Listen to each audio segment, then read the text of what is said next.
easy decision making, and it's done. When I was a manager at Apple, we had another set of iPads come out. The iPad mini, the iPad Air, the iPad 2, the iPad Pro, black one, a white one, 16 gig, 64 gig, and 128 gig. There was Wi-Fi, or it could be, you could have a cellular plan. There's too many options. But when you came in and you said you wanted an iPad, I would simplify it. Do you want a white one or do you want a black one? And you'd be like, I want a black one. Do you want the small screen, a medium screen, or the big screen? I think I want to do the medium screen. Cool. Do you want to use this at home or do you want to use it when you travel? I'll use it when I travel. Perfect. Here's the one for you.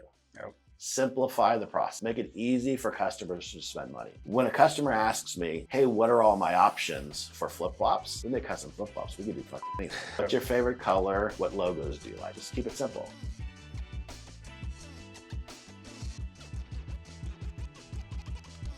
Hey, what's up, everybody? Welcome to the Born To Tint podcast with the Miller Brothers. Excited to be here with another episode of my big brother, Josh. How's it going, everybody? Today we have a very special guest, AG with Toe Hold Flip Flops, local business here in Vegas that we happened to do some work for recently. We had a really awesome conversation. Check it out.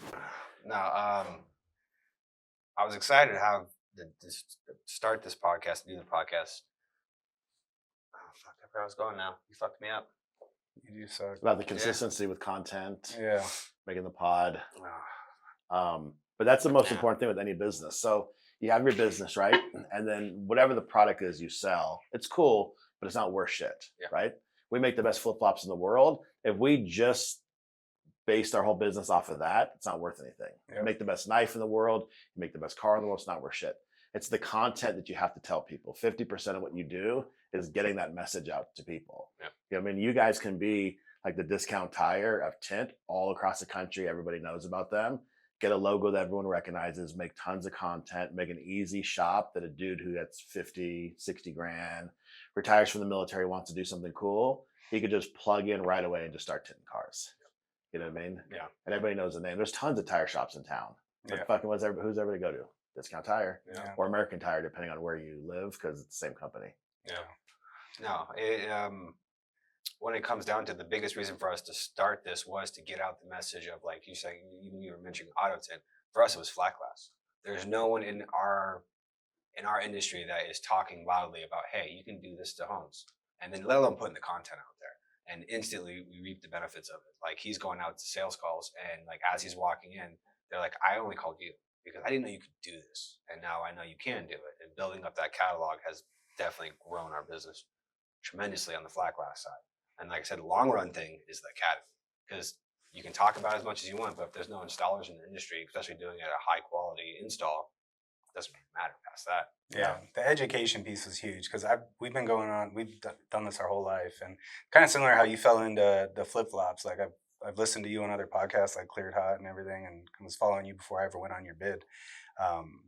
You were making them for you. Just because nobody else was making a quality product. I've been going out on home and business installations my whole life, and you get done doing the job and people are like, man, I didn't even know I could have done this. I would have done this years ago.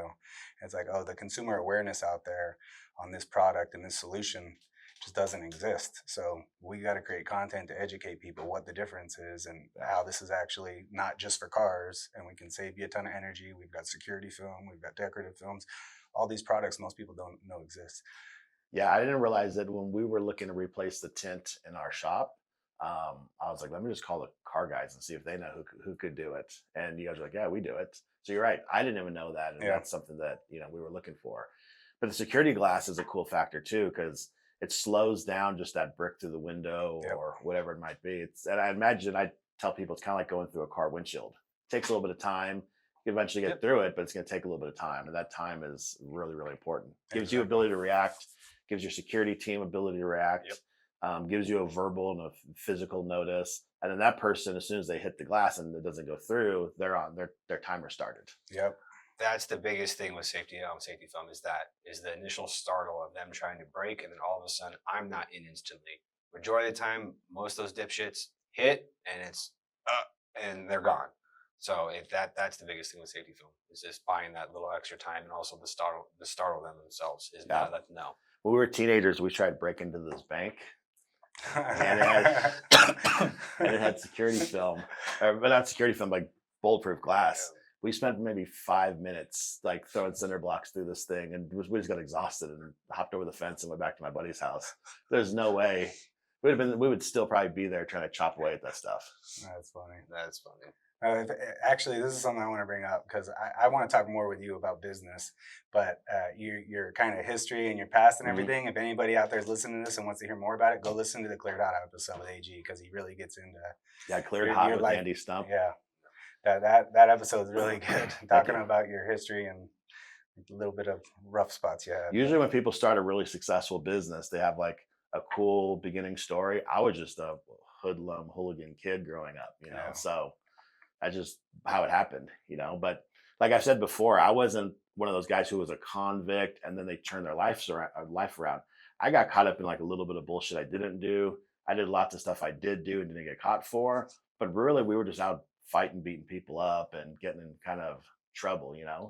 But not really bad people. We were just doing kind of whatever we wanted to. We Yeah. were really wild growing up. We're like, You were in Oceanside? yeah, I grew up in Oceanside, Yeah, so pretty north rough, of San Diego. pretty rough area. Back then, it was really rough. Yeah. Nowadays, you go there. There's still rough parts, but a lot of those communities, like you'll go to a place like Carlsbad, who's known as being like one of the most bougiest towns ever, and there's like a gang neighborhood just like on the other side of the tracks. Same with Orange County. You got the housewives of Orange County, all that stuff people know. You go just inland of that, you got some of the most violent gangs in America. Yeah. So that's just like how Southern California was growing up. Is the rich people kind of squeezed in and got right on the coast, and then everybody else inland was just, we were wild, because you got a lot of the migrants coming over the border, back in the 40s, 50s, 60s, because California was all agriculture back then. Yeah. So at California, what you picture Texas nowadays, that's what California was back in the day. All ranches, country music, shooting guns. We'd drive trucks on the beach. We'd go hunting, bass fishing, all that stuff. Then with that, you had a lot of the migrants move into California to work all the fields. Orange County is called Orange County because all the orange fields that live there. That those all trickle down through San Diego and whatnot. And then you just slowly, a rancher or a farmer would pass away, and then his kids would sell the land and then put a big development there. And that just, it's been going on to this day, exactly the same. So when people picture California, it was super country, super wild. And then, but with those migrant neighborhoods came a lot of poverty. Poverty leads to gangs for protection. So we grew up around those gangs. So to us, it was just normal, to just be around gang members, and somebody had an argument, you just fought or stabbed your way through it. Is that what got you into jiu-jitsu early? Because you started really early. Well, we were fighting just as kids, like just as little kids. Our brothers would like fight us against other neighborhood kids and stuff, and we didn't know anything. Just go out there and get punched in the face or something, and go back home and finish playing your video games and stuff. But that's just how we just kind of grew up, or we put on boxing gloves and box a little bit, but that always led to a fight and someone getting their head smashed on the concrete.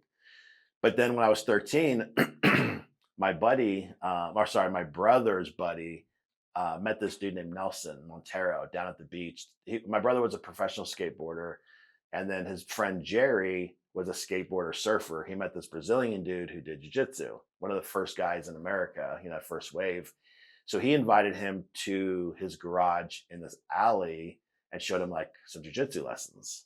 And then he would come back and show us, be like, check out this arm bar. And then of course we got to go find somebody in the neighborhood to try it on. And then I was like, this is cool. So I would ditch school, take some of my lunch money, jump on the bus and go with Jerry to do jiu-jitsu. We paid Nelson like $5, $10, bring him like a burrito or something. And sometimes he'd just do it for free. And he would just show us some lessons. There was no school back then. He would just show us some stuff.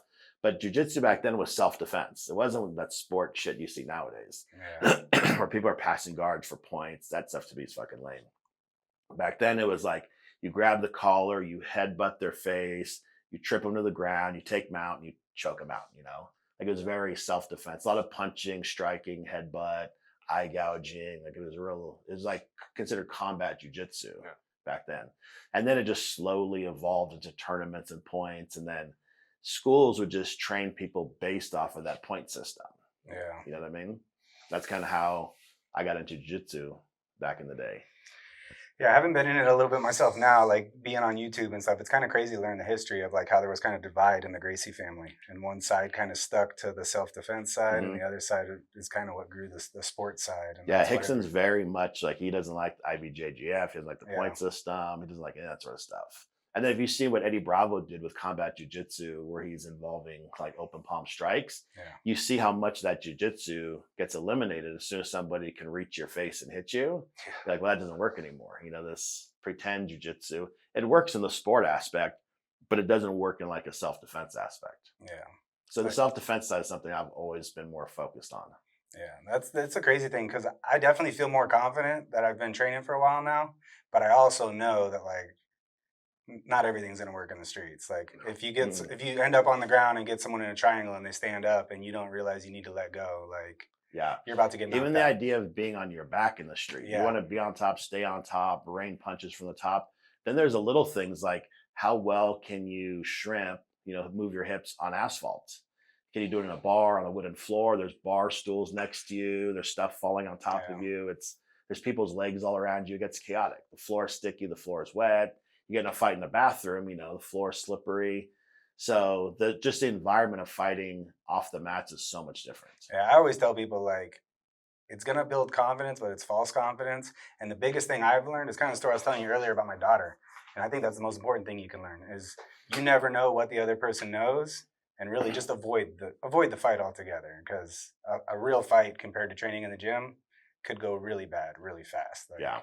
Most people wouldn't be like, if you don't know how to golf, you're not going to be very confident that you're going to be a good golfer. Like, I'm not going to challenge you to go golf and just get my fucking ass kicked. Yeah. But fighting, everybody will fight. It's crazy. Yeah. No matter how bad you are, people are willing to fight.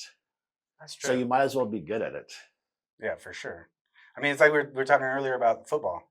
Like, how many fights are there at football games? A bunch of untrained people. But I'm sure there were pretty much no fights at EDCC. Like, most of the people none. there Yeah, know yeah. what the consequences are. Yeah. That's how the UFC was back in the day. Like when it first came out, the guys who went were usually guys, you know, that trained and you knew everybody there just from how small the community was. Then after it became a little bit more popular, UFC 2, 3, 4, you know, Yeah. they came on. Then you get like casual guys going to it, or guys just want to see violence and stuff. But back then, if you seen another guy in a tap out shirt, you knew that guy trained and you knew who he was, or you knew who his coach was. 100%. Yeah, it's crazy. Something I actually heard Andy say when you were on his podcast was the fact that he loves jujitsu and trains so much is just that it's an endless learning experience and you're never going to master it.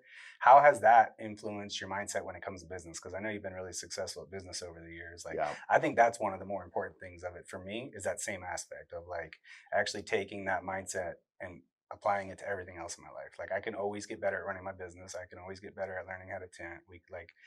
Being a parent, everything in my life, Yeah. I can get better at it. The same way I'm never going to master jujitsu, which is really physical and in your face because you're on the mat and you're tapping or you're not. And there might be a 130-pound female on the mat that just wrecks you because she's been training for longer than you. Like, okay, that's just knowledge. Like, I can do that with everything. How has that affected you? So in jujitsu, it's good to learn any jujitsu, right? Anything you're learning from anybody, it's good. Even if your coach isn't that good. But then as you get into the higher level, you realize there's like a lot of flashy jujitsu. There's flying arm bars, flying triangles, you know, spinning, like leg lock entry, shit like that. Those are all low percentage things. They look cool online, but they're low percentage. But then as you go on, you learn that in jujitsu, getting super good at the basics is the most important thing. And you'll just smoke people with the basics. It's like that in business. Communicate with your customers. That's the number one thing most people fail at. So you got a cool logo, you got a cool building, you got a cool website, whatever the situation is, but you suck at communicating with your customers. If you can't get back to your customers within an hour, why the fuck are you in business? Why aren't you in business? Why are you in business? Doesn't make any sense. 100%. 1 hour, that's all you get. If your staff takes a day to get back to people, how many messages are you getting? I guarantee I get way more messages than whoever that person is listening to this that thinks their staff is busy. I personally get more messages. I'll get about 400 to 700 emails, about 1,500 DMs, and anywhere from 1,000 to 2,000 texts a day, and respond to every single one of them. Fast too. Damn. Imagine if I pushed them off till tomorrow. That same number's coming in. Now what do I got? Yeah. Now I got 3,000 DMs, you know what I mean? And 1,400 emails, and it's impossible. Message them back right away and encourage your customers to not be on email. If they have to email you, let them email you. But if you're a phone type of business, get on the phone, answer right away. If you're a text business, text right away. If you're a DM, right away. The thing with emails is it's slow communication. So I message you and I say, hey, I'm interested in this. Then tomorrow you respond to me when I'm probably not interested anymore and you give me an answer. And then I have a follow-up question. Now we've taken a conversation that could take place over maybe 15 to 45 seconds and we spread it out over 3 or 4 days. Couldn't agree It's more. fucking crazy to me. It Yeah. blows my mind. Yeah, no, couldn't agree more. If you don't stay up on the task or responding back, it's not going to stop the next day from building up again and again and again, and then you're just behind the eight ball the entire time. Everything you do is to get customers to come to you to spend money. So if you're not there to communicate with them, it's like if you're calling in deer or elk. And when they show up, you're like your gun's packed, you're not even at the tree stand or we're in the blind, or you're not even there. Why? Like, you know how awful that is? It's so bad. It's embarrassing. So if you don't respond back in an hour, you should be embarrassed at your company, and then change it, fix it, modify it, do whatever you need to do. I've shared this example a lot of times. So I bought a motorcycle and I ordered a helmet, nice helmet.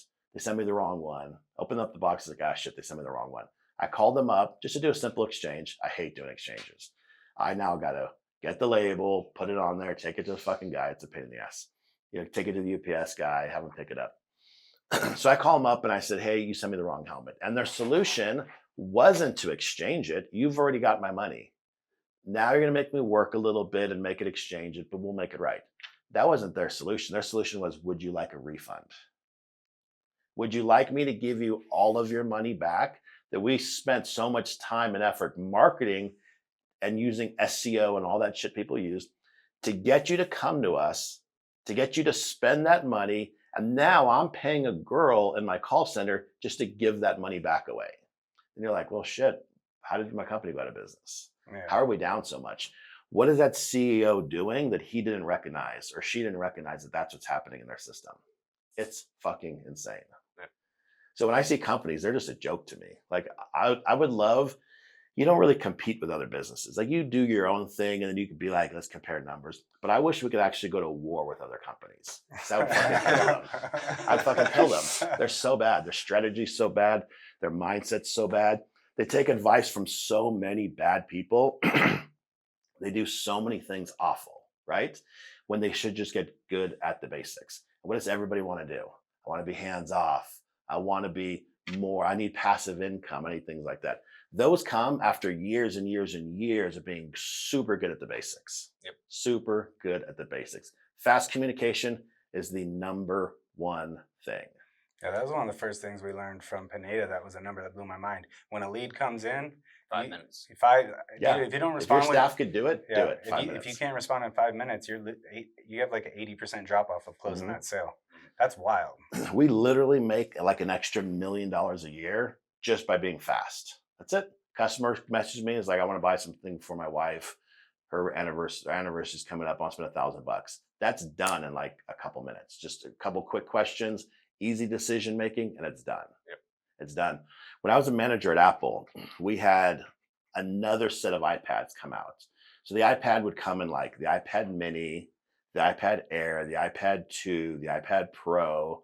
There was like a black one, a white one. There was like a 16 gig, I think 64 gig and 128 gig. There was black, there was white, there was Wi-Fi, or you could have a cellular plan. If you tried selling those to somebody, right? There was like, I think something like 78 different part numbers. If I was just like asking you all these questions on which one you wanted, it'd be a disaster. You can never make up your mind. There's too many options. But when you came in and you said you wanted an iPad, I would simplify it for you. Do you want a white one or do you want a black one? And you'd be like, I want a black one. Do you want a small screen, a medium screen, or the big screen? I think I want to do the medium screen. Cool. Do you want to use this at home or do you want to use it when you travel? I'll use it when I travel. Perfect. Here's the one for you. Yep. Simplify the process. Make it easy for customers to spend money.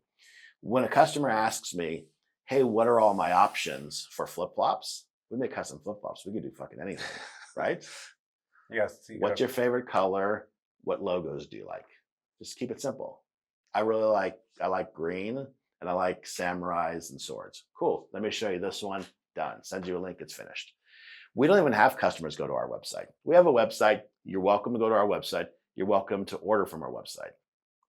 But if you message me and you need help deciding something and we figure out what you want, which we always will, I'm going to send you a link in that conversation for you to click and buy.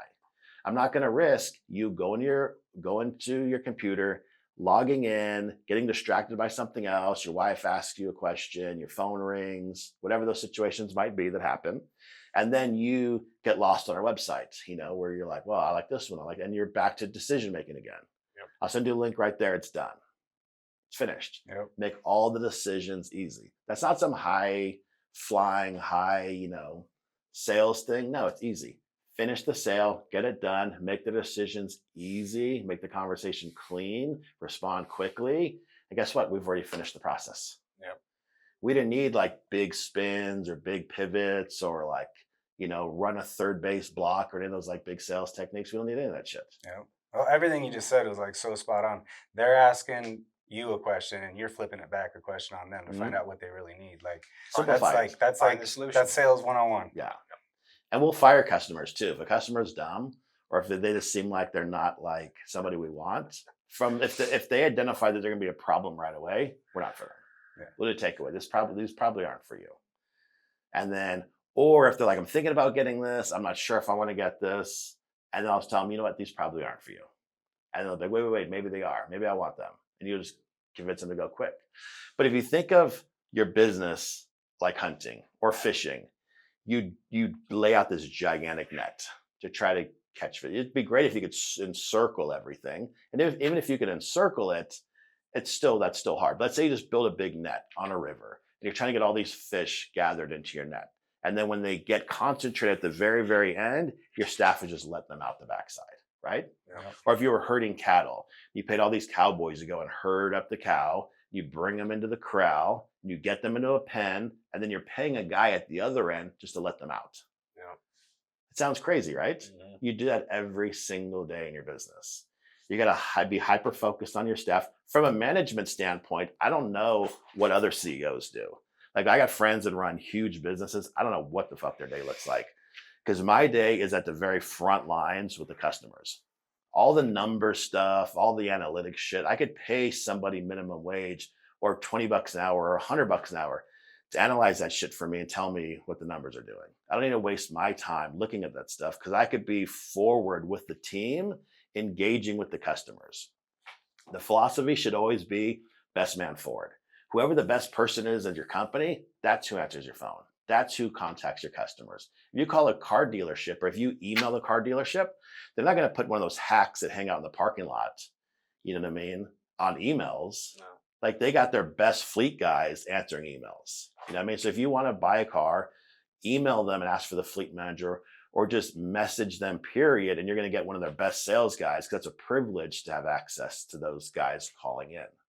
The guys who suck are the ones that are standing out in the parking lot hitting you up when you come in. Hey, how you guys doing today? Can I help you find anything? Those are the guys you don't want to fuck with. Those guys suck. No. Does that make sense? Oh, No, totally. 100%. And especially as you scale, in the last couple of years, we've made shifts like that have been Shit, the monumental. last year. Well, even just using TintWiz, the fact that if somebody, I just had a customer today where we were sitting here getting ready that called me because we did the neighbor's house and she wants to get scheduled. And I sent her a link to, boom, here's the link. I send it to her. She's getting scheduled right now while we're here. And I'm going to be the one going out on the call. But the fact that even when we go give the proposal, when I gave you one, I can close it right there on site and I'm going to send you a link. So if you're not making the decision right now, maybe you got a spouse or a business partner you need to talk to, you already have the link on your phone to click on the proposal and hit approve. Yeah, that's perfect. Everything should be easy, clean, simple. The filter should be make the decision process super easy. Yeah. And then from there, then you can work on the fancy shit. Once you get the basics down, now you can work on the fancy shit if you want to, but consistent marketing is the most important thing. Oh, yeah. You could be the best tint guy in the world, or the best computer programmer, the best car repair, whatever you do, the best dog trainer. If nobody knows about you, you're not. You're only the best if everyone knows you're the best. Yeah, the analogy I like that's really old now, but outdated is you could come up with the best billboard design ever, but if you go put it out in the middle of the desert and nobody sees it, shit doesn't matter. Yeah. Like, and right now, if you're not on social media while people are spending 6-8 hours a day on their phone, and you're not getting onto their phone, what are you doing? Yeah, we have so many friends or people that we're associated with that want to start their own business. They see what we do, they want to do what we do, they want to do something like that. But their number one thing they fail at is consistency. That's it. Yep. You just, for some reason, you can wake up early in the morning, get dressed, drink your coffee, sit in traffic, go sit in a cubicle all day, work for somebody else, and do all that shit in reverse. But you can't get up and work for yourself at home. You get distracted. You get like, you can't work hard. I don't understand that. I worked for home for years. For 7 years, I worked out of my house and never got distracted, not even once. I'm psychotically hyper focused with what I do. You know what I mean? Oh, yeah. Like, nothing's going to distract me from the business ever. I Because think- as soon as you need the money, right? Oh, my mom needs a surgery. I got this pain. Now you're like, well, I'm going to put in. No, it doesn't fucking work that way. You have to build it up on all the days. I'll give you an example during COVID. You guys remember with like the temperament during COVID? Oh, yeah. What people, so immediately when COVID happened, that first weekend where the governor was like, we're going to shut down for the week and we're going to shut the casinos. This is only like a 40-hour thing. You guys remember that? Just 48 hours. No big deal. instinctively. So immediately I recognized the vibe in the town was the same vibe you get when you go into Christmas. Guys are starting to shut down. I'm going to start spending some time with my family. You know, the week before Christmas, it's hard to get a hold of everybody. Yep. Everyone's kind of being lazy. I was like, well, fuck, this is a perfect time for me to go full pedal to the metal and catch up on some things. So we were just going super hard while everybody else was taking a break. We were just pushing super hard. We already go fast, but we were going super fast now, just to continue making content, continue catching up on things. And what we realized is, holy shit, nobody's online. Nobody's online. All the other leather buddies that I have that make wallets and belts and holsters and all that shit, all my buddies that like make fight videos and girls who sell tit videos, all that sort of shit, they're all gone. Everyone's taking this gigantic global vacation. And then we got way ahead of everybody and we never stopped. So just that mindset of taking that little break ever, there's this funny thing where I never know what day of the week it is. I have no idea. That sounds like me. Yeah. I take these supplements. I would You agree know, I with got that. like my supplement pill jar. And we always joke about this. It's like I'll take Wednesdays.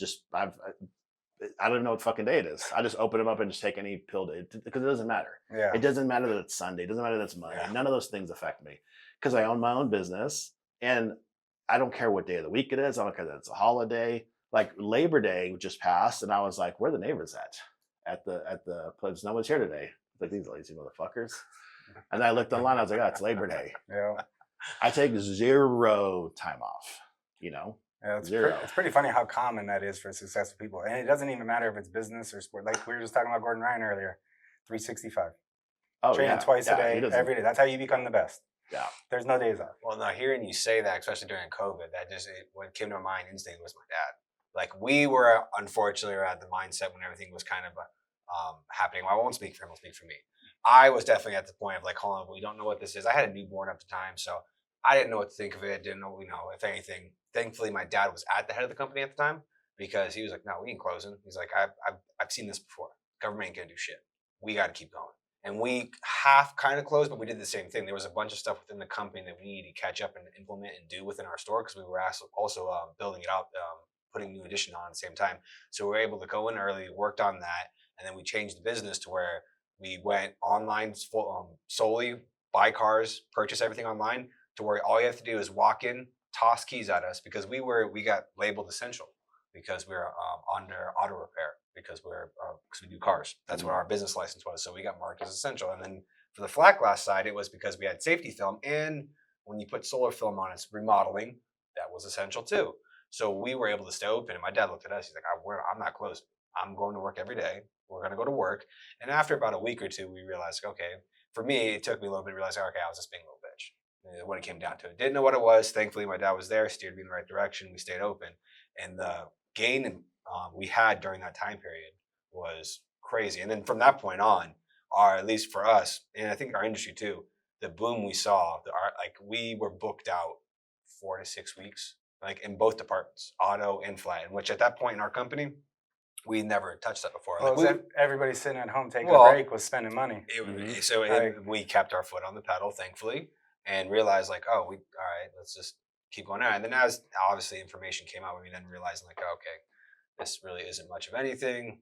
Like, just go to work, business as usual. Yeah, I don't remember being like, let's shut everything down, but we had the remodel going. We had a contractor that kind of dipped out on us, so we were going into the shop at like 3-4 in the morning, laying carpet tiles ourselves, like getting plugged into the new CRM. We started actually tracking all of our inventory. I'd actually bring my kids down to help like start inputting all the inventory into the new CRM, and like we definitely took advantage of it. We didn't like shut down, but we were had thoughts of it though. I mean, well, the like I first said, couple of thankfully, my days, dad we weren't sure if we were he's going like, to I've be able seen to this shit before. No, Yeah. this is the time we need to keep going.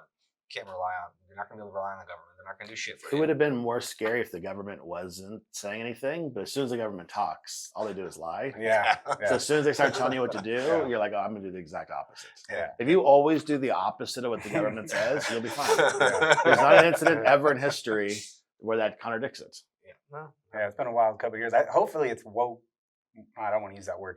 Hopefully, a bunch of people have realized like, okay, we're not going to play these games anymore. I think I see it all around me, other than watching media because they're still playing the same games. I'm surprised liberals even exist anymore. I think it's only a fringe on social media that are really loud.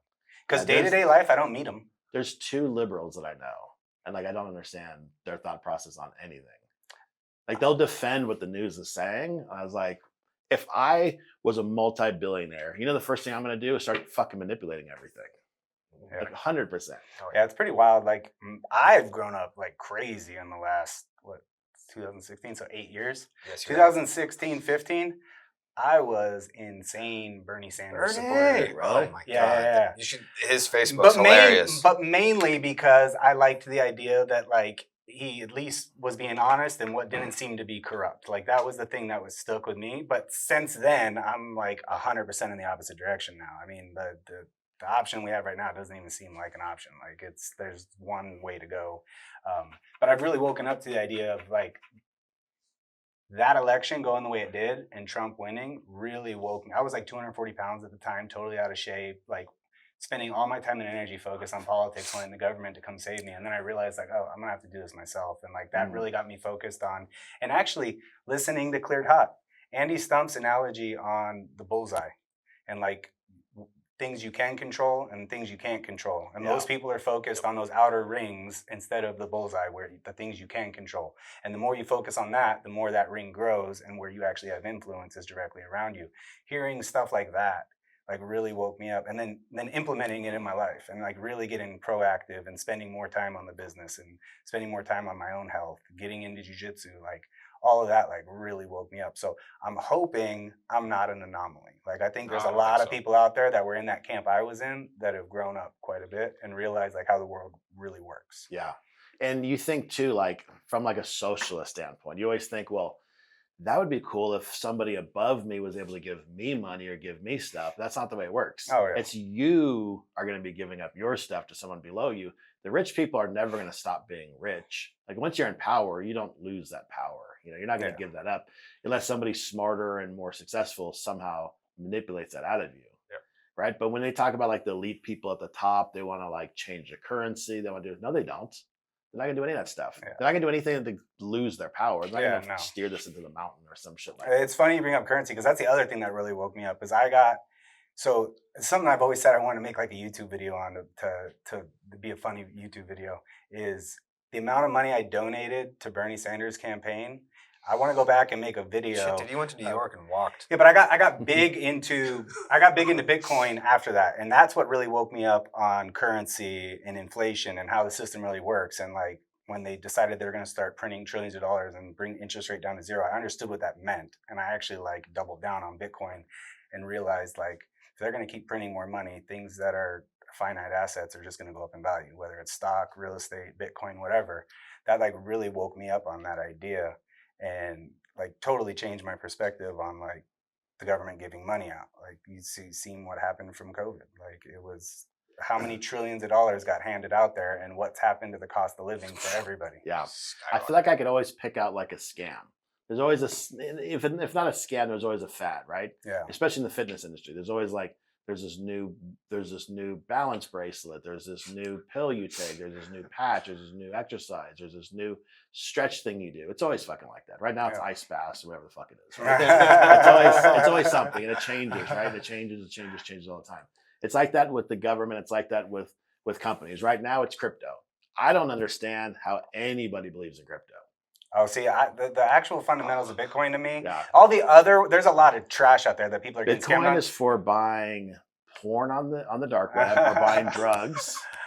But unless you could use it in your day-to-day life, like I could trade ammo for shit. Doesn't mean ammo is like worth more than money, or it's going to be a form of currency. I can only spend that currency, ammo, weed, drugs, guns, whatever the fuck you want to use, with certain people that are in that realm, right? Yeah. The value is other guys on the dark web want to use it to buy those things. That's what it was. Like, in all fairness, like I've gotten like really deep down the rabbit hole of it, and I feel like I really understand it. I think most people have the misconception that the idea is Bitcoin's going to take over and the dollar is going to go away. In my mind, it's just actually something that's like we used to be on the gold standard. So if you look at how we were on the gold standard and the dollar, you could literally exchange your dollar for gold. Mhm. There was something physical backing it, but we were already printing money into oblivion, and people started saying, hey, well, we'll take our gold. Other countries that had dollars, and that's when Nixon said, all right, we can't do that anymore, or we're going to be out of gold. Bitcoin, in my mind, is going to be that new layer of something that's actually stable. Right now, it's going up in price like crazy. There's nothing in the world that's outperformed it, other than maybe a couple businesses. That's where I think really spending my time and energy has been focused on the business. Yeah. So this is my view on Bitcoin. And keep in mind, I got a 7th grade education. Okay. So you're basically talking to an imbecile. So super rich guys will fund things to make it look good, right? So Bitcoin is funded, people put money into it, other people put money into it, and the people who have money into it need to keep it shared up so they keep the value in there. All the other coins people are doing are just fucking there's a ton of scams for sure. It's idiotic. It makes no sense. Yeah, there's a ton of scams. There's not going to be a million coins that you can't spend, you can't use on anything, you can't do any of that sort of stuff.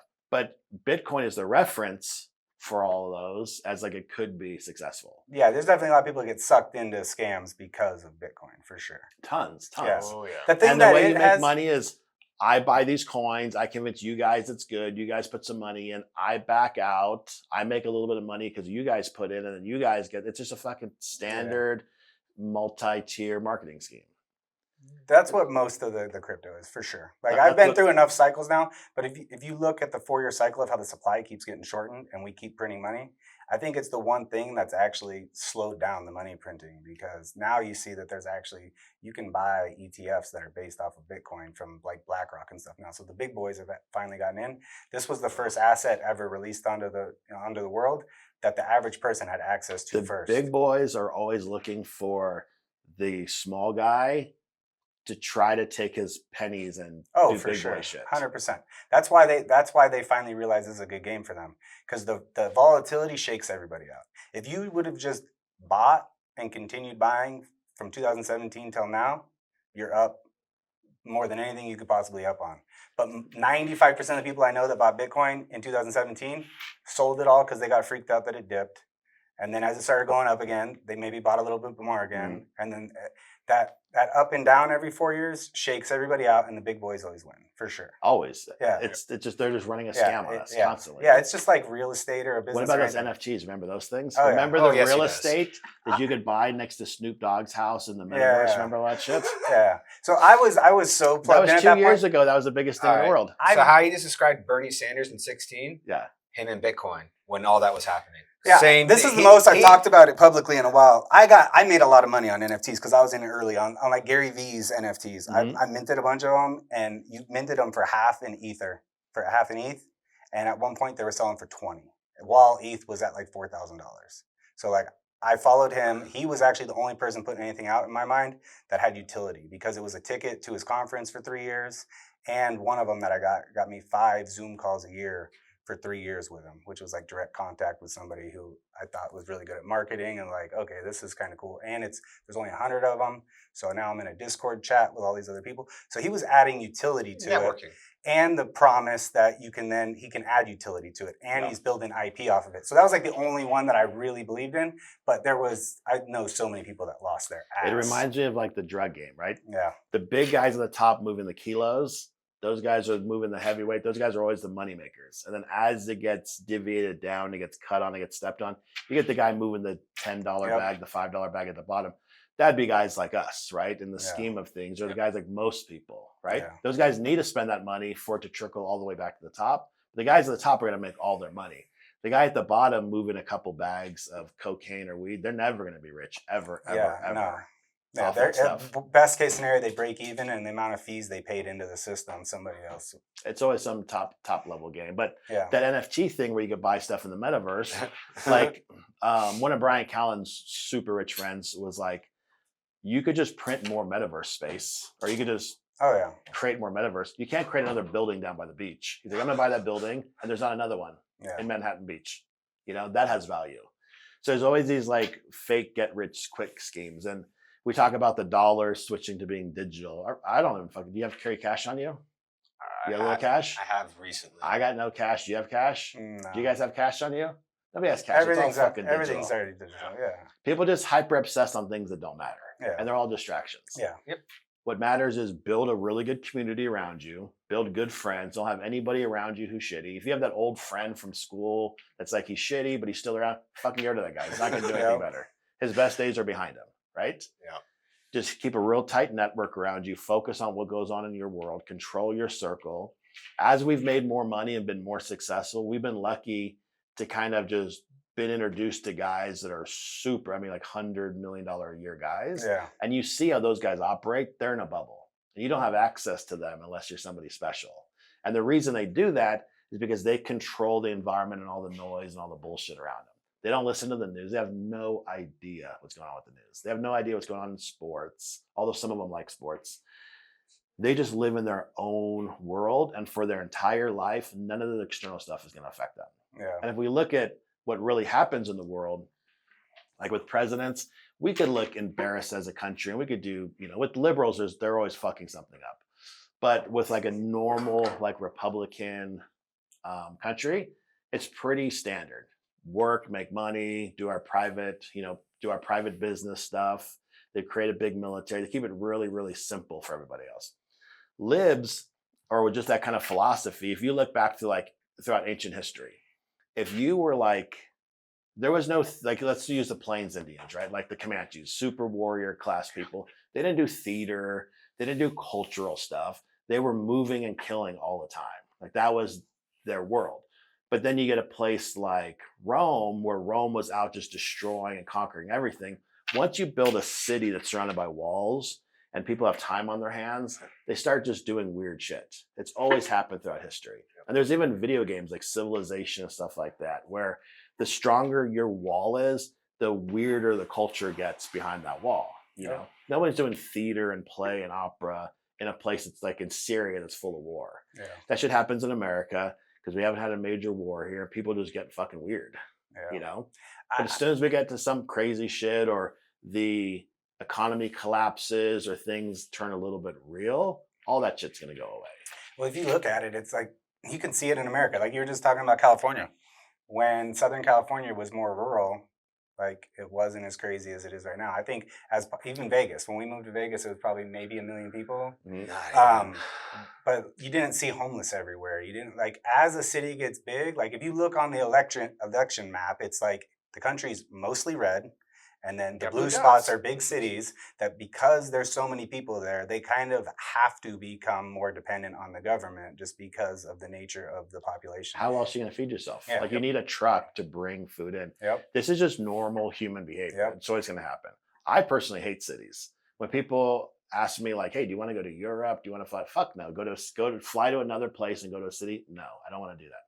What I want to do is go to the tropics, go to the beach. Like I'll fly to Europe and go to the forest or something like that, or to another country. If I go to Australia, I want to go to the outback. I don't want to go and see your city and your buildings and how you guys make your streets. I don't give a shit about that stuff. It's boring to me, you know? But that's human behavior. When you get into these colonies, you do colony type shit. And then you don't see that stuff in rural areas. No, not at all. Not you at don't all. see the homeless. I lived in Texas for 8 years. So I was in the Army for 6 years out of Fort Hood. And then I stayed up in the Dallas area for 2 years. And what's awesome about Texas is you can be 30, 40 minutes outside of Dallas or Austin or San Antonio or any of those major cities. and live in a little rural town of 1,000 people where you have no idea the city's even there. And everybody in that city knows each other, takes care of each other. There's no homelessness. Cost of living's lower. And then you could still be close to the city if you want to go to the city for something. Like that to me is what makes Texas super special. Like, I agree with that. I'll tell you though, Texas is going to be exactly like California in a few years. yeah, especially the big cities. Exactly, the Yeah. whole thing. Yeah. So if you look at California, if we mention California to everybody, they're going to think, just liberal fucking. You know what we picture when we picture California. Yep. California is more Texas than Texas. California has huge ranches, gigantic agriculture. Like Yeah. it's the most like Republican state out of anywhere. They're just more liberals. Yep. There's something like 5 to 8 million Republicans in California. Yeah. But we lost San Francisco and the whole state came apart. They lose Austin, the whole state comes apart. You just need those couple guys in the capital. San Francisco is not even the capital, Yeah. but you get a couple people in the cities, they start manipulating things and the whole system falls down. Yeah. But the good thing with being a human is things go in cycle and things change and things evolve and things always move forward. You know what I mean? I think the big thing with being a human is never getting stuck on something, the past. My grandfather, who recently passed away, he was at least 100 years old. We're not even sure how old he was. He was so old. But he was born around like the 19 teens, right? So in his life, he went from horseback, no electricity. Electricity, I think, was invented, but nobody had it. Yeah. And then he's seen the invent of like cars. Like he's seen a first car coming down like a dirt muddy road when he was like a teenager. Then he's seen planes. Then he's seen World War II. Then he's seen atomic bombs. And then apparently going to the moon, if that really happened, right?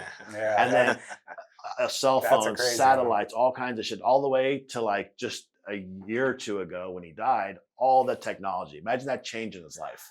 No other human has ever seen in that generationally has seen that big of a swing in like technology and human behavior. But from 100 years till now, even though technology changed, everything was still the same.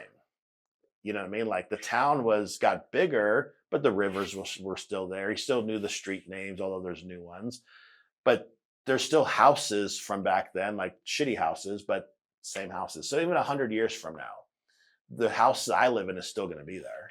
You know what I mean? Or probably going to be there unless it gets burnt down or something. Yeah. We have houses from 100 years ago. The streets are going to be the same. Cars will all be electric. So things are going to progress and change. But I feel like the basics don't change for humans that much. The basics are good communication. You know what I mean? So think about even back to the Roman days. We still communicated. Sometimes we had a guy pass that message on a horse, or we sent a bird, or we sent whatever. Then it was like a teletype machine. Then it was a phone. Now it's text messaging. We're still communicating. We're just passing messages. We still communicate exactly the same way. We just pass messages differently, right? Yep. We still travel exactly the same way. Just the means in which we use is different, right? We could get on a horse and go that way. We could go on foot. We could go on a train. We could go on a boat. We could go on a plane. We could go on a car. We're still traversing the same way, just using a different instrument to do it. Yep. So humans still are basically the same. We just have like new technological distractions around us. Yeah, and the speed at which we do it is what keeps increasing. Way faster. So, like to go from the East Coast to the West in the 1800s, you might not Like even 6 make months, it. yeah. And you're probably gonna have a bunch of people die on the way. Now you can do it in a 4 or 5 hour flight. Like that speed is what's kind of crazy, because the difference in the life of your grandfather or our grandparents, like the speed at which that's going to happen now is kind of wild. I'm actually wildly optimistic because of stuff like this, YouTube. Even though there's chaos that comes out of it, I think the way that we've always moved forward and progressed and gotten better at anything is through communication and learning stuff. And the ability of someone in the inner city, let's say in the 70s or something, to actually have contact with somebody that's going to give them that spark or that idea that they can do more with their life was maybe limited to like a high school football coach or wrestling. Like our Right. dad came from nothing, and he had a really good wrestling coach in high school that like put that fire and drive in him, that he went and started his own business. And like that was a lot less likely to happen back then compared to now. You might hear one podcast like Andy giving that idea of your area. And your reference in the day may have just been your fucking uncle, Yeah, who had you're those limited dumb to your area. stories Yeah. and none of them were true, Yeah. or he had some like very cliche stories he told you, and like that was your reference for anything. Yeah. And now you have the internet where I don't even memorize shit. I just Google it real quick. If I want to know anything, I just Google it. I don't even guess anymore. Or if we're debating something, let's just Google it. Yeah. I mean, big reason for me to want to do podcasts because how much I've learned and how much has improved my life listening to other people's podcasts, getting a little tidbit of information here or there, whether it's from Rogan or Jocko or Andy or whoever, like the ability that I can leap forward and get that information from somebody like yourself, having you on, like you've been so successful in business. I'm sure there's something you've said today about business that's going to help somebody else out there that's listening to this. Might only be a couple hundred people right now or 1,000 or whatever, but this is going to live on the internet and one day it could reach thousands of people. Like that's pretty cool to me. Like that's actually really growing your influence, whether it be helping somebody or help grow your business, which is helping people. It's helping your employees. It's like that part to me is what makes me super optimistic about. Like everybody always talks about like the dangers of technology increasing and like the way things are going, they're getting worse. I do think it's cyclical. And there's like a every 4 generation thing that's happening where the World War II generation, the people that actually lived through the craziness of World War II, have just recently mostly died off. And now we're kind of repeating those same mistakes. And hopefully it doesn't get that shitty for us to have to figure it out again. Yeah, I've heard that about technology too, and I don't totally agree with it. I mean, you can't jerk off to porn anymore than I already do. So we maxed that out. And I'm fairly okay. So there's no dangers there. But technology gives you access to more information. If you have more information, if you utilize that information, it's a good thing. Yeah. But most people, they'll have a dumb opinion and they won't even just go fucking look. Yeah. They won't even go look. But I think, like you said, human nature is human nature. It's always been like that. People are lazy. Yeah. What is the Pareto distribution? Like you said, most business people aren't doing the basics of just communicating with their customers. Yeah. There's always going to be a group of people that are distracted and they're spending all their time on Instagram scrolling and maybe whatever, looking at whatever. But that's what I love about your marketing. So your stories and your Instagram and stuff. Like you sell flip-flops, but most of your content isn't even showing flip-flops. No, like you figured out, like, so what inspired that idea? So from the get-go, because at the beginning, and it still kind of is, it's just me, right? Yeah. So I would make some flip-flops and then I would just like have some chick hold them up, because why the fuck wouldn't you? Like if you just put them on the grass, nobody cares. And I've done that before. Like I put them on the grass, no one cares. And then I'll be like, oh, the picture with the chick did so much better. And then just common sense. There's certain things people are never gonna get tired of, right? You're always gonna be hungry again, right? You're always gonna want to see chicks again. There's certain things like, but if I just posted me making flip-flops every day, like how long before that gets fucking boring and old? Oh yeah, true. But from the get-go, it was always just me documenting my life. There was never like, here's our strategy. I just always do whatever I want to do. Anything in life. That's just my philosophy. So that was just it. And then there was a bunch of stuff from growing up around racing, car racing, motorcycle racing. Red Bull's always been like super, involved since the 80s or whatever. And Red Bull never shows Red Bull cans or people drinking Red Bull. Like, you ever seen like a glass of Red Bull like on a commercial? No. It's like some dude jumping out of a plane or being fired out of a cannon or some shit like that. Yeah. It's like the feeling of what you do, But really, when you're wearing flip-flops, are you stuck in a cubicle? Are you at the office? You're living your best life when you're in flip-flops. If you're successful enough to be able to wear flip-flops to work, you're living the dream, right? Yeah. And when you're living the dream, like you have hot chicks around you, you're usually by the water, maybe you have some drinks, you're with your friends. That's what I do anyways. So that's just what we show. That's what we do. Now it's even funny. If you look at our post today, you could just kind of see like this bit of an edge of a flip-flop. But there's gigantic like triple F tits right there. And the messages we get are even funnier because it's always like some dude's like, hey, I'm secretly in the bathroom right now looking at your story. But I can't comment or my wife will kill me. So it's just become like this big joke now on our posts. At the end of the podcast with Andy, him mentioning your Instagram, like I had listened almost all the way through and then I was go to finish run and like I hadn't looked at your Instagram yet. So as soon as you guys started talking about your Instagram, I went to it and I couldn't stop fucking laughing. So I didn't think I heard you guys were referencing it. And then I looked at it, I was like, okay, I get it now. That's fucking hilarious. I've got a 14-year-old son, and I'm like, this is the guy that I'm having come on the podcast tomorrow, and I'm like, check out his Instagram. He was like, oh.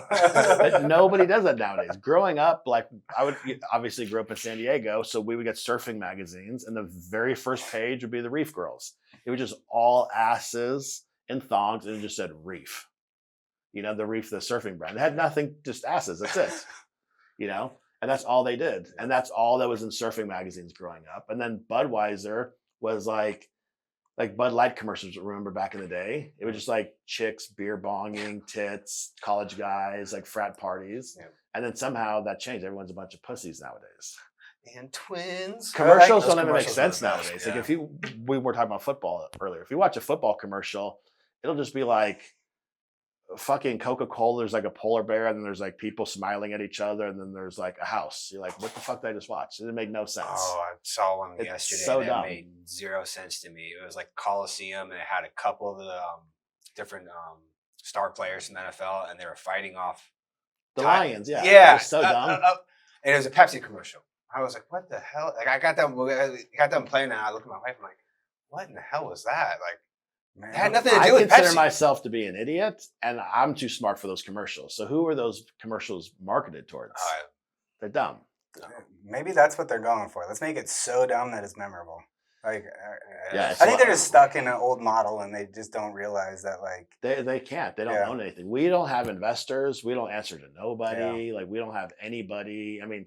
Andy's my business partner, but even his advice goes on deaf ears when it comes to that stuff. Listening to you talk to Brian and him trying to get you to lower the prices was hilarious. Oh, it's the best. It's the best. We're gonna put a picture up on the wall that just says "too expensive" and then just quote Brian Callen. Every month or whatever, when we hit a new sales record, I just text him the numbers. I was like, "Too expensive," but he jokes about it. Like it's his joke now too. But we created something nobody ever had before. So like think of a Rolex. If Rolex didn't exist and we just had $50 Swatch watches, and I showed you a watch that was like 15 grand, you'd be like, what the fuck? That's crazy. That doesn't make any sense. But if you spent time learning about the engineering and the tooling and the technology and the reliability and all that stuff of a Rolex, or even a Ferrari, right? The amount of billions of dollars Ferrari has spent in innovation to like create their whole car program, right? There's so much pedigree built into that system. But when you see a Ferrari, you already know that car is substantially better than like a Kia or whatever car. They both drive, they both do similar things. One is for somebody that understands, and one's for somebody that does not. Yeah. Right. And there's tons of, like I said, there's tons of research that goes into one car, and they got a race team and Formula One and Red Bulls behind them and everything. That's why Lamborghinis are pieces of shit, because Lamborghinis never have been part of any race circuit. They have no racing pedigree. They've never been tested on the racetrack. They don't have hundreds of millions of dollars backed in technology and innovation. They're just like a car that looks cool to rappers. But guys that don't know shit about cars, that's a cool phony car to have. Guys who know about cars know they're pieces of shit. Our flip-flops are like the Ferrari. People who know, yep. And people who don't, they don't get it. Yep. You know, a guy will see you paid $1,500 for flip-flops. One thing people will say is they're too expensive. They'll say, I can't believe the price, but they'll never say they're not worth it. Because once they see them, and once they test them, and once they try them, or once they come into our facility and they see what we do, people will often say, you guys should charge more money, because the level of detail that goes into that. Yep. But if you think of a modern businessman and what like a businessman looks like, we see the guys online that are like dressed up in those suits and their sideburns are all like perfectly manicured, their beards are all sharp. Those guys to me are fucking poor. That's not how rich people dress. Rich people dress with a t-shirt, a nice watch, board shorts, and toe-hold flip-flops. All my friends that are rich, that's exactly how they dress. And if it's something fancy, maybe they'll throw on a polo, right? But no one's wearing suits. That's for working guys. Yeah. You know what I mean? And there's nothing wrong with that, but that's not what a successful person wears. And then even the Crown Prince of Abu Dhabi, he came to our shop at the grand opening. Did you guys see him? Did you guys meet him? The guy I was talking to, the Middle Eastern guy. That guy has 1,800 cars. He has the biggest car collection in the world. He doesn't even know how much money he has. They're trillionaires because they have kingdom money for the kingdom, right? It'd be, imagine if the president of the United States owned all the money that the United States had. Yeah. Worth trillions and trillions of dollars. Anyways, he's wearing some like bullshit $60 flip flops. You know what I mean? Yeah. He has a watch on that most people don't even know the name of it. You know what I mean? His shirt's probably $800. He has like $2,000 shorts on. His glasses are probably $1,000, right? His watch could be like $500,000, but his footwear is just shit. Yeah. Because no one's ever created something in that space that's high end. And we didn't do it because we seen a gap in the space. I was just tired of my flip flops always breaking and sucking. So I just decided to make the best for myself. And then what did that look like? So the goal isn't we want to sell to everybody. The goal isn't any of the different what ifs that we can do. The goal is to make the best. And the best is often expensive. Yep. If I'm going to bring in the best exotic materials in the world, that's not cheap to do. It's not cheap just to be on the phone for hours negotiating and talking and sending video back and forth and like checking texture and the thickness of it and how many square feet there are and what's available and blah, blah, blah, blah, blah. And then all the trade laws and trade treaty bullshit that needs to go into that. Just that alone would be expensive. Not to mention you still got to fork over thousands of dollars for the hide. You got to have a whole team of staff going around the world tracking this stuff down, making sure it's ethically sourced. It's a big fucking, it's a big problem. It's way easier for me to sell $50 cheap Chinese bullshit and just pay some like dudes across the border and make them for me. That's way easier. Yeah. But that's not the goal. Yeah. The goal is to be the best. So even if we have to sell $7,000 flip flops, if that's what the materials prove that the best is, that's what we're going to do. That's always what we're going to do. Yeah, it's smart. I mean, the fact that you're tied into the jiu-jitsu community to me is like, it's like the perfect pairing because everybody goes to class in their flip-flops. And like, that was the first thing I thought of. I mean, the name's even toe holds, right? Yeah. But something I've heard you say before, which is crazy, and I never thought about it.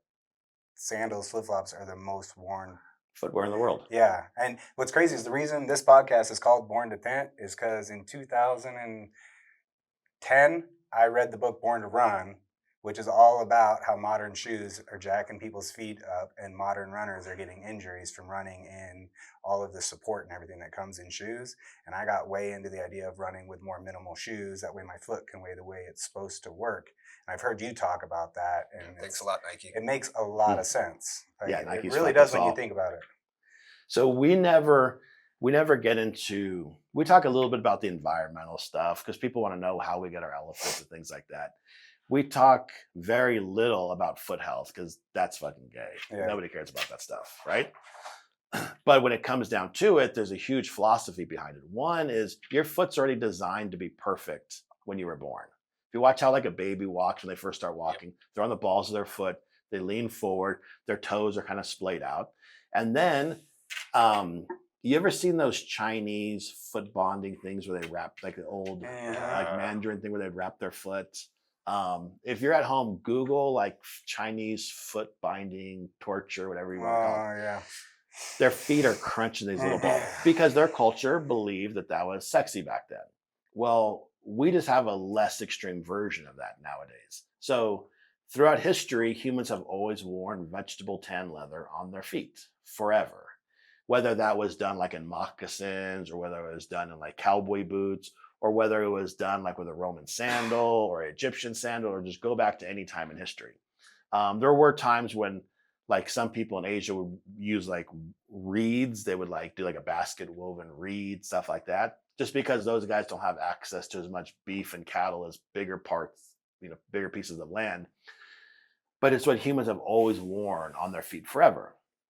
You get into big corporations and they're like, well, we bought this big hide and we got to cut the belly off because the belly portion's no good.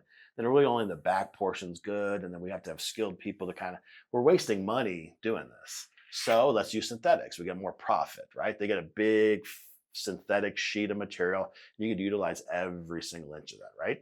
You don't need to be skilled. You can just get anybody who's a seamstress to make a pair of Nikes. Nikes are super easy to make. And Nikes cost somewhere from like $4 to $7 to make at the high end. Wow. Some people think they're from $2 to $4. I think they're more from $4 to $7. That's crazy. So if you take a pair of Nikes, and not to shit on Nikes, because obviously they're really successful at what they do, But they've convinced all these people that this $7 shoe is now worth $200, $300, $400, $500, $1,000. You're gonna tell me our flip flops are expensive? Our flip flops are made with the best leather on earth, exotic material, and you have the only one on the planet in most cases. These are made in China or Cambodia or Vietnam or one of these like super poor countries. They're glued together, and between a pair of like discount Nikes and Nike's best brand, they're made exactly the same way. There's no material difference. It's not like, wow, we use some special material on this one. Yeah. Nope, they're just all bullshit vinyl, fake fucking material. But there's that intrinsic value of they're rare. So then the price goes back up. So in that case, I should be charging way more for our flip flops because you could have the only one on the planet in that like color combination or that particular material. But what happens with those synthetic materials is they don't mold and shape to your foot like vegetable tan leather does, like what humans have used forever. Even dress shoes throughout history, like nice dress shoes were made with vegetable tan. You put your foot in there and that leather would mold and shape to your specific foot. The synthetic fibers, they don't mold, so they bind your foot. They start to constrict your foot. They start to pull your toes inwards and make them more narrow. They start to cause atrophy to your foot. Think of the process of, you remember years ago when people like, you get a moving company or construction company, people were wearing those like waist belts or those back braces like around work. What did everybody tell them? Hey, your back's gonna get weak using that. Do you remember that? Yeah. And everyone's like, oh, that makes sense. Why do we not use that same philosophy for our feet? There's this weird thing from your ankle down, medical science changes, but from your ankle up, everything's totally different. You injure your hand, your doctor's not going to say, hey, put it in a cast like this and don't move it for ever again. They're going to say, you need to like put it in like this hot sand thing. You grab this, physical therapy, you grab the sand, you grab a bag of rice, you use it, get the dexterity going. Your foot, they don't do that. Let's use more atrophy. Let's cause more sedition. And let's put some weird arch support. Why the fuck does that make any sense? Can anybody explain to me ever throughout history why supporting the arch? Because even my friends that are podiatrists, which are foot doctors, they can't explain it to me in a way that makes sense. It's funny when I joined the Army, they have you stand on a light to see what type of shoe you're gonna get, and mine was like close to being flat because I think I probably always worn over supported shoes, so that's what they gave me, and I constantly had shin splints and stuff. I read that book and started going to more minimal shoes, and I grew an arch back in my foot. Like the book talks about this tribe in Mexico that runs in sandals and runs 40, 50 miles a day, and they're like some of the best ultra marathoners in the world.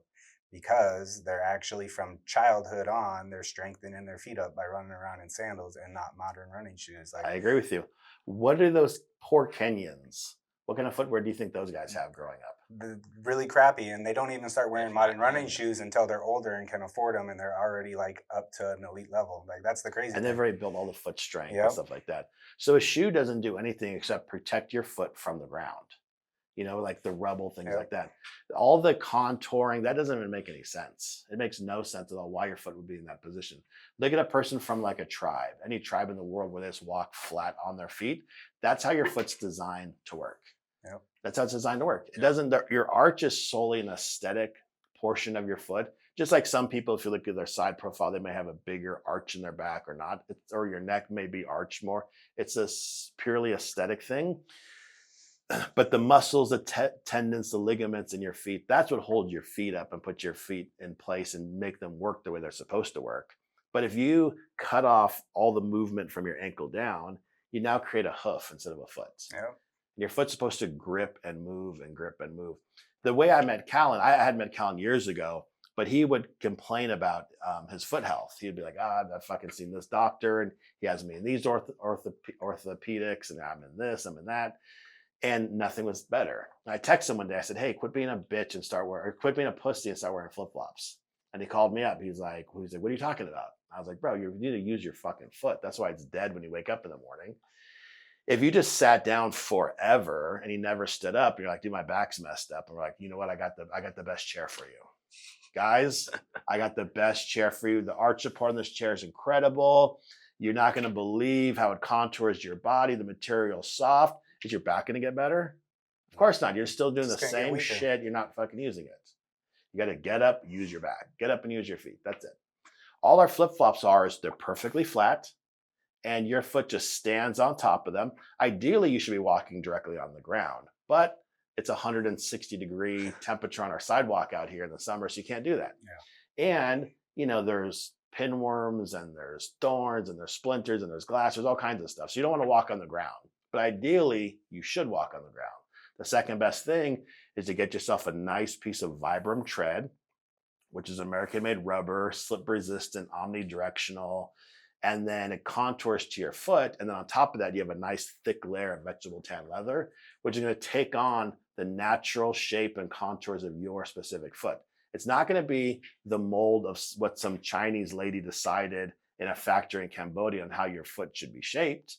If you get a pair of Crocs, you get a pair of like flip-flops from the mall, and they already have like arches and like foot holes in them, or what I'm talking about? Yeah. Like, whose foot is that? It's not your foot. It's not my foot. It's nobody's foot. It's just, that's how they decided your foot should be. It's weird.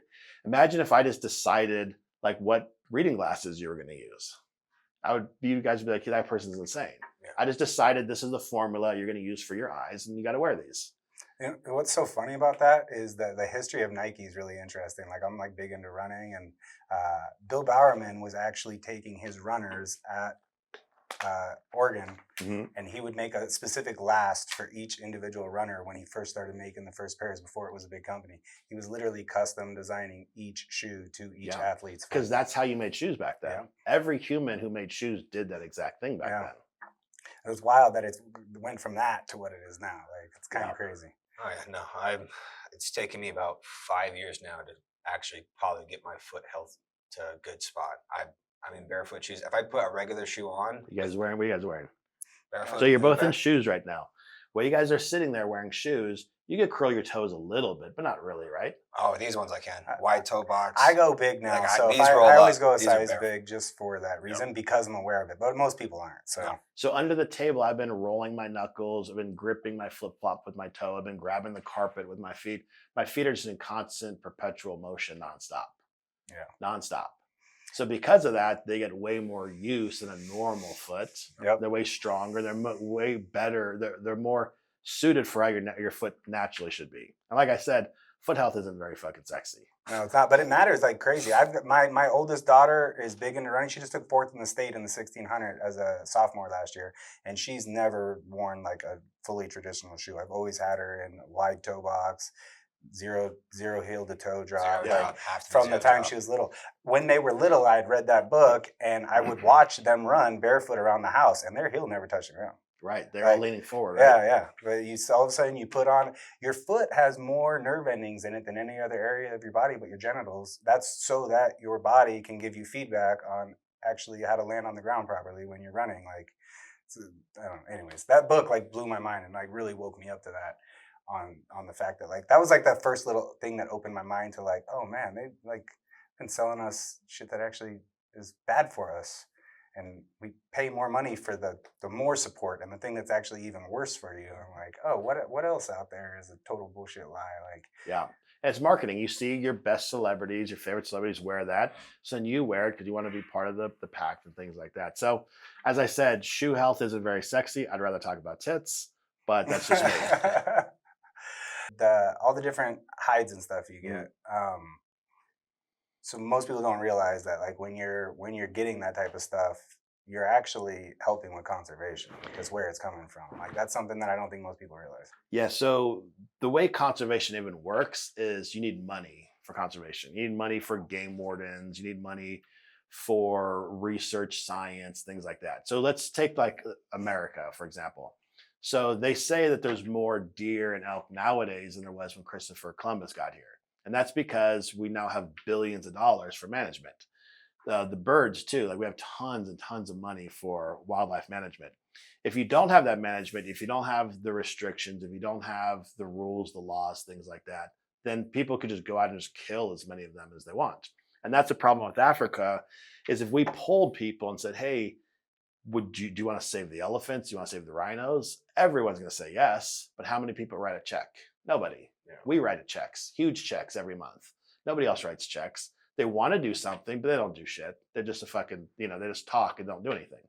So for example, like if I buy my hunting license, if I buy fishing gear, if I buy a rifle, ammo, and that sort of stuff, a portion of those taxes go directly to animal conservation. So then what you do is you get a bunch of scientists and a legal system and investigators and things like that, and they start determining how many deer do we have, where are they, what areas can we let some go to help the herd, and they start selling tickets and tags, basically, right? And it's basically you put in for a tag, and the government is saying, hey, we have 10,000 deer in this area. We think we should get rid of 1,000 of them. We know some will not be successful, so we're going to give away 2,000 tags, right? You're going to pay $150 per tag. That money is going to go to conservation and things like that. And then hunters go in there and try to eliminate some of those. Otherwise, the government would have to pay veterinarians to go in there and eliminate some of that herd because there's too many of them, right? So if you take that same philosophy and apply it to Africa, it's quite a bit different because Africa's fucked. The important thing to remember with Africa is it's just fucked, right? So you got some places that have a little bit of money that have some game wardens. And keep in mind, Africa's like 5 times, 7 times, it's huge compared to the United States. It's basically like North America, Mexico, South America, all in one. It's gigantic. So just like in America, where like maybe there's not a lot of black bears in California, in New Jersey, they're everywhere. There's tons and tons and tons. So there's places in Africa where there's no elephants, and there's places in Africa where there's too many. You could just fucking shoot them because there's too many. They're destroying villages. What we do is we team up with a couple parks in Africa. A lot of them come from Zimbabwe because they have actually a decent government there. Some of these places, their government, you don't even know who the government is. But with Zimbabwe, like, so let's say they have an elephant and they have too many. They may call them and they may say, hey, we're going to sell tags to the hunters for $100,000. And then the meat goes to the villagers. And then some of the hide will be turned over to the tannery. That tannery will in turn sell to somebody like us. The money we pay goes back to park funding. Or let's say elephant gets hit by lightning, or it dies of old age, or it dies in a fight, or whatever happens. Even if it's poached, they're still going to respond to the scene, take the meat if the meat's good, give it to the villagers. And oftentimes the villagers are the first to respond. They'll cut up the elephant, take the meat, feed their family. The hide isn't really worth anything because how many people are using elephant leather? The boot industry and us. So that hide could just sit in the sun and rot, or they could take it to a tannery, tan it, and then sell to somebody like us for thousands of dollars. We got to in turn have to sell that to customers and then take some public grief from people that don't know better, right? And kind of educate people. And then it's our responsibility. That money directly goes back to park funding that pays for gas, fuel, drones, anti-poaching efforts, things like that. Yeah, no, that was one thing I want to make sure is made up because that's something I've learned over the last couple of years, listening to your conversations about it. Rogan always talks about it all the time. Like growing up a city kid, I never knew that was like, oh, actually hunters and have to have it. people doing what you're doing are actually conserving wild the most. People forget that humans are from this planet, Yeah. right? So we're part of this planet. We're part of the evolutionary system. We're part of animal management. We're part of everything.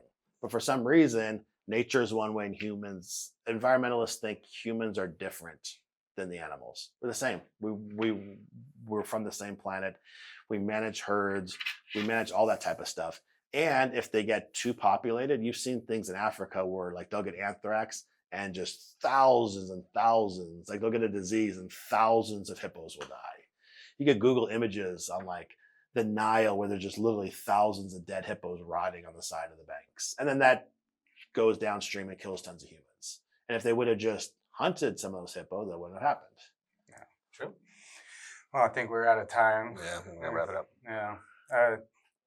I'll have to continue this some other time or do it again. Definitely. Or something. It was great. I appreciate you guys having me on. You guys do good work. The reason we're here together is because I came to you guys because you guys had like 1 trillion reviews on Google on like 5 stars for your quality. So I called you guys up. The person who answered was great. We brought the car in, and then that's what made us go back a second time, which linked us up. You guys come to our place. We're going to come back a third time to get our other car done. Well, we really appreciate the business, and I'm glad that I was following Andy, and I'd already seen you on What a his small world. podcast, and like showing up to it, you were even wearing a Cleared Hot podcast shirt, and I was like, oh, it is him. Like, this is awesome. So What a small I world. really appreciate the business, and I look forward to doing more business with you in the future. And Same. all the knowledge is really helpful, and I enjoyed it. Keep doing what you guys are doing. I appreciate it. Appreciate it. Thank you. Thank you.